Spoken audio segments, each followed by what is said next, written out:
कितने फनकाराना जो आर्टिस्ट थे उनको पाए तकमील तक पहुंचा। जो कि जूनियर आर्टिस्ट होते हैं और मेन आर्टिस्ट भी होते हैं, उनका मतलब मेक कवर करना। और जो सबसे ज़्यादा मुझे जिस चीज़ के लिए सिलेक्ट किया जाता था वो हेयर स्टाइलिंग के लिए किया जाता था कि ईमान आप कुछ हेयर स्टाइल बहुत ही नेचुरली और बहुत ही स्मूथ सा सेट करती हैं।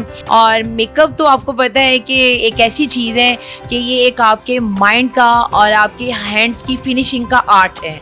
जो कलर्स के साथ खेलना जानता है वो आपकी लुक्स को क्रिएट करना भी जानता है। चलते हैं तो परांदा और पिंस की सेटिंग ख़राब नहीं होना चाहिए और उसको बहुत ही मतलब नीट और फिनिशिंग से मैं सेट करके देती थी। तो बच्चियों को समझना चाहिए कि जब इतनी सारी चीज़ों को आप एक सांचे में डाल के मिक्स करके लगाएंगे तो उसके साइड इफ़ेक्ट क्या होंगे। यानी कि शहद का एक चम्मच लें, मैं कहती हूँ अपने फुट के नेल से लेके आप अपने हेयर के स्कैल्प तक नेचुरली फेयर नजर आएंगे। अगर आप स्किन कलर की हैं तो आपका स्किन ग्लो करेगा। आप मलट्ठी ले लें और उसको घर में थोड़ा सा कूट लें, थोड़ा सा उसको दरदरा सा कर लें। रोज वाटर में वो मलट्ठी का लाइट सा वो पाउडर आप बना के उसमें ऐड करें। आप 1 वीक में 3 टाइम इस्तेमाल करें। आप बिलीव करें ये तमाम प्रॉब्लम्स आपकी इंशाल्लाह ताला बहुत कम बजट में 50 रुपीज़ की इतनी सारी वो दे देते हैं। ये मॉडल है, इनके हेयर्स खुद के हैं। राइट हैंड की ये शहादत की फिंगर रख के इसको लाइट से इस तरह से करेंगे तो आपके बाल कभी भी रफ नहीं होंगे। जी अस्सलाम वालेकुम जी। जी आज हम उस जगह मौजूद हैं जहां पर पाकिस्तान फिल्म इंडस्ट्री के मायनाज आर्टिस्ट जो हैं हमारे साथ मौजूद हैं। देखना ये है कि काफ़ी पाकिस्तान में माजी में लातदाद सैकड़ों की तादाद में मूवीज़ बनाई जाती थी, पर से पर्दा रहकर एक आर्टिस्ट जो था उसकी मौजूदगी शूटिंग के लिए ज़रूरी होती थी, जिन्होंने लातदाद ऐसे मॉडल्स को फिल्म में चांद जैसा दिखाया कि देखने वाले लोग जो थे हकीकतन उनको चांद ही कहते थे। अपने फन के जरिए उनको ऐसा तैयार किया कि वो देखने वाला देखता ही रह गया। जी मैम अस्सलाम वालेकुम। जी अल्हम्दुलिल्लाह मैं ठीक सर, आप कैसे हैं?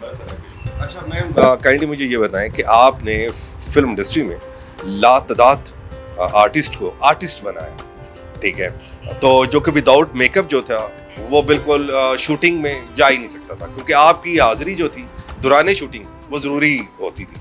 तो मुझे ये बताएं कि आपने किन किन आर्टिस्ट को अपने फ़न से मुतारफ़ करवाया, तो इस हवाले से आप हमें बताएं कि ये ब्यूटी सैलून जो है इसमें आप अब तक कितने फनकाराना जो आर्टिस्ट थे उनको पाए तकमील तक पहुँचा। ये है कि मुझे वैसे तो अपने सैलून को रन करते हुए 13 इयर्स प्लस टाइम होने लगा है। और इस टाइम में ये कि टाइम टू टाइम ये कि कंपनीज़ वाले जो मुझे हायर कर लेते होते थे और बहुत सारे ऐसे मतलब जो कि जूनियर आर्टिस्ट होते हैं और मेन आर्टिस्ट भी होते हैं, उनका मतलब मेक कवर करना। और जो सबसे ज़्यादा मुझे जिस चीज़ के लिए सिलेक्ट किया जाता था वो हेयर स्टाइलिंग के लिए किया जाता था कि ईमान आप कुछ हेयर स्टाइल बहुत ही नेचुरली और बहुत ही स्मूथ सा सेट करती हैं, जिसमें कि हमें स्प्रे या कुछ ऐसा कार्टून लुक्स टाइप ऐसे हेयर्स को स्टे कर देना, कुछ ऐसा नहीं। तो ये था कि इस चीज़ के लिए मुझे और मेरे छोटे भाई को, वो भी अपने सैलून पर हैं, वो भी आने वाले हैं और अल्हम्दुलिल्लाह हम दोनों ही अपने टाइम को लेके चल रहे हैं। और मेकअप तो आपको पता है कि एक ऐसी चीज़ है कि ये एक आपके माइंड का और आपके हैंड्स की फिनिशिंग का आर्ट है। जो कलर्स के साथ खेलना जानता है वो आपकी लुक्स को क्रिएट करना भी जानता है। और सेकेंडली ये कि जो बेसिक मुझे बहुत ज़्यादा लाइक किया गया इस चीज़ में, मुझे और मेरे छोटे भाई को, बेसिक तो उनका नेम है मोहम्मद रफ़ीक, लेकिन उनका नाम जो बहुत खूबसूरत सा मैंने रखा है शॉर्ट फॉर्म में शानी। शानी नेम से पूरे पंजाब में बहुत फेमस है। ईमान अली भी अल्हम्दुलिल्लाह शुक्रगुज़ार हूँ अपने परवरदिगार की बहुत ज़्यादा। तो ये है कि हेयर स्टाइलिंग के अकॉर्डिंग हमें बहुत ज़्यादा जो है ना हमें हायर किया जाए। मैम ये भी बताइएगा कि आपको जो है दौराने ये है ब्यूटी सैलून चलाते वक्त किन किन चैलेंजेस का सामना अब तक करना पड़ा है, क्योंकि लाहौर शहर में काफ़ी ज़्यादा ऐसे ब्यूटी सैलून आ चुके हैं जो कि बिल्कुल एक से एक बढ़ के हैं। तो आप इस हवाले से बताएं कि आपको किन किन चैलेंजेस का सामना है। मुझे सबसे ज़्यादा जो चैलेंज था वो जो मेरे लिए फ़र्स्ट था, एक डिप्लेक्स जो हैं मैम मिसबा मुसर्रत जो हैं, वो मतलब ये नहीं कि उनके लिए हम कुछ ऐसा कि अल्हम्दुलिल्लाह वो हमारे पाकिस्तान की बहुत बड़ी एक ब्यूटिशियन आर्टिस्ट हैं कि उनके मतलब उन जो आर्टिस्ट उनसे काम करवा चुके थे, जो मेन आर्टिस्ट होते हैं हमारे, वो मुझे थोड़ा सा कर जाते थे और सेम टाइम में कभी उसमें हो जाता कंफ्यूज हो जाती थी, लेकिन हिम्मत नहीं छोड़ती थी, उसको बना के उसको पूरा सेट करके उस डिज़ाइन को, हेयर स्टाइल को मेंटेन करके देती थी। मुझे ये भी बताएं कि पाकिस्तान फिल्म इंडस्ट्री जो कि मौजूदा कंडीशन जो है वो बिल्कुल बुरान का शिकार है, लेकिन जब आपकी मौजूदगी थी पाकिस्तान फिल्म इंडस्ट्री काफ़ी अरूज में थी। उस अरूज में आपने लातदाद मुतद्दिद फनकार को आपने अपने हुनर की मद में ऐसा खूबसूरत बनाया कि जी वो जो देखने से काबिल होता था। लेकिन कौन से ऐसे फनकार थे जिनको आपने अपने फन के जरिए निखारा? इसमें ये कि बहुत सारी ऐसी मतलब जो मेन भी अदाकार होती हैं और जो सेट के जो बिल्कुल उनके साथ मतलब जो भी होती हैं उनके भी हमने हेयर स्टाइलिंग, और जैसे कि बहुत ज़्यादा मेरा अच्छा टाइम गुजर चुका है शहज़ादी के साथ, और सेकंड इरम मुगल अल्हम्दुलिल्लाह वो बाय नेचर भी और वो बड़ी कॉपरेटेड हैं। जब मैं उनकी हेयर स्टाइलिंग ख़ास तौर पर उनको वो बड़े बड़े परांदाज जो है ना वो सेट करने का, और वह कहते थे कि ईमान जब हम जब डांस के फ्लोर पे इस तरह से लेके चलते हैं तो परांदा और पिंस की सेटिंग ख़राब नहीं होना चाहिए, और उसको बहुत ही मतलब नीट और फिनिशिंग से मैं सेट करके देती थी। और भी इसी तरह बहुत सारे हमारे हैं अदाकार, मैं अब किस किस का नाम बताऊँ आपको, लेकिन अल्हम्दुलिल्लाह बहुत अच्छा एक्सपीरियंस रहा है। कंफ्यूज भी हो जाते थे, और ये कि बहुत अच्छे अदाकार होते थे मेरे साथ जो मेरे इस कंफ्यूज होने को जो है ना वो कवर कर देते थे। वो कहते थे ईमान प्लीज़ आप घबराएं मत, आप काम करो, इट्स ओके। यानी कि बहुत अच्छा टाइम मेरा गुजरा है। अच्छा मैम, मुझे ये भी बताइएगा आने वाले वक्त में आप अपने सैलून को किस जगह देखती हैं? आने वाले टाइम में मैं जो मेरी बहुत ज़्यादा ख्वाहिश है, बेसिक मैं गुलशन रावी से हूँ। आपको पता ही होगा गुलशन रावी जो बंद रोड उस साइड पर है गुलशन रावी, और उस साइड पे मेरा बहुत प्लान है कि मेरा एक सैलून होना चाहिए। अल्लाह ताला मतलब उस चीज़ को मेरी अल्लाह मदद करे और मुझे इतनी हिम्मत दे और मैं वहाँ पर एक सैलून बहुत ही VIP सेटअप। क्योंकि आपके मुकाबिल जो है नरगिस भी है, दीदार भी है और कई ऐसे फेमस फिल्म एक्टर्स भी हैं जिन्होंने अपने सैलून बना रखे हैं, तो क्या आप उनके मद्दे मुकाबिल जो है सैलून बनाना पसंद करेंगे? ज़रूर इंशाल्लाह ताला। मैं समझती हूँ कि ये अपॉर्चुनिटी आपको भी मिले तो आप कभी भी नहीं छोड़ेंगे तो मैं तो कभी भी नहीं छोड़ूंगी, कभी भी नहीं। और वैसे भी जो मतलब हमारी मैम नरगिस हैं, और उसके बाद मैम दीदार हैं, और इनकी सिस्टर जो हैं मैम फौजिया, अल्लाह जन्नत नसीब कर, इनकी डेथ हो चुकी 2016 में। मैं उन्हीं की ही स्टूडेंट हूँ जी। बेसिक जो मेरी बेस है वो सीमी पार्लर से है। उसके बाद मैं कंटिन्यू जॉब वगैरह करती रही। अपने इस जो मतलब मेरा पैशन है, इस स्किल को मैंने कभी भी पीछे नहीं आने दिया और इसको लेके चलती रही। और अल्हम्दुलिल्लाह लास्ट जो मेरा टाइम रहा है वो सर शराजी, सर चौहान, कैसर बलोच, और उसके बाद जो कि हमारे तारीफ़ बस उनका नाम ही ब्रांड है, और वो हैं कराची से काशिफ असलम।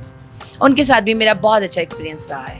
अच्छा मैम, मुझे ये भी बताइएगा कि ये मौजूदा दौर में क्योंकि ब्यूटिशियन के हवाले से लातदाद ऐसी क्रीम्स आ चुकी हैं कि जिस तरह गोरा रंग एक दिन क्या क्रीम लगाओ तो दूसरे दिन जो है उधर रंग साफ हो जाएगा। क्या इसमें आपकी सेंसिटिव जो फेस की स्किन होती है ये बड़ी सेंसिटिव होती है, तो उस पर लगाने के बाद ऐसे लातदाद केसेस भी मंजर आम पर आए हैं कि ये इन क्रीमों की वजह से जो है वो फेस जो है डैमेज भी है, और फेस की जो यहाँ तक के ये कैंसर तक गया है, स्किन कैंसर तक गया है। ठीक है, क्या ऐसी क्रीमों का इस्तेमाल जो है आपके पार्लर्स में होता है?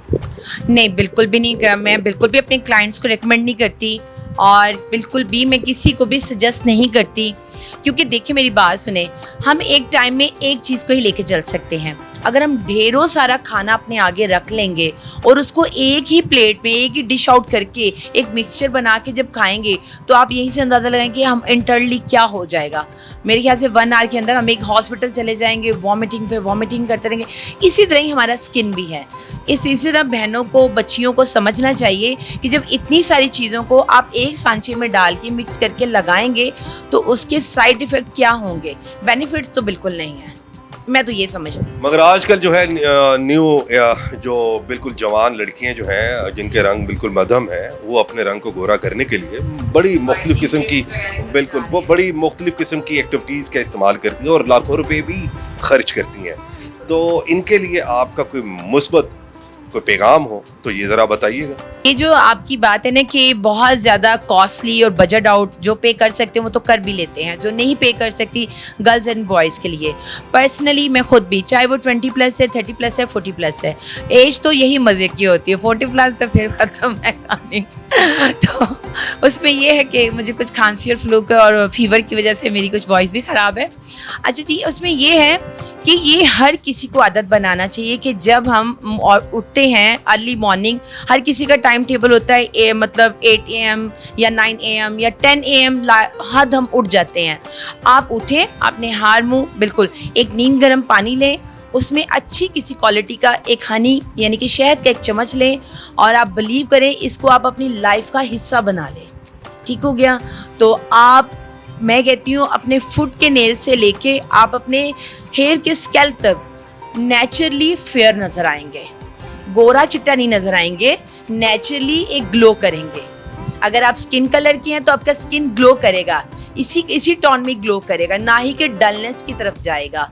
अपने चेहरों को गोरा करने के लिए कोई ना कोई हर उनको तरकीब बताओ। जी, इसकी जो मतलब जो इसकी तरतीब है और जो इसका एक मेन पॉइंट है वो मैं आपके साथ शेयर कर देती हूँ।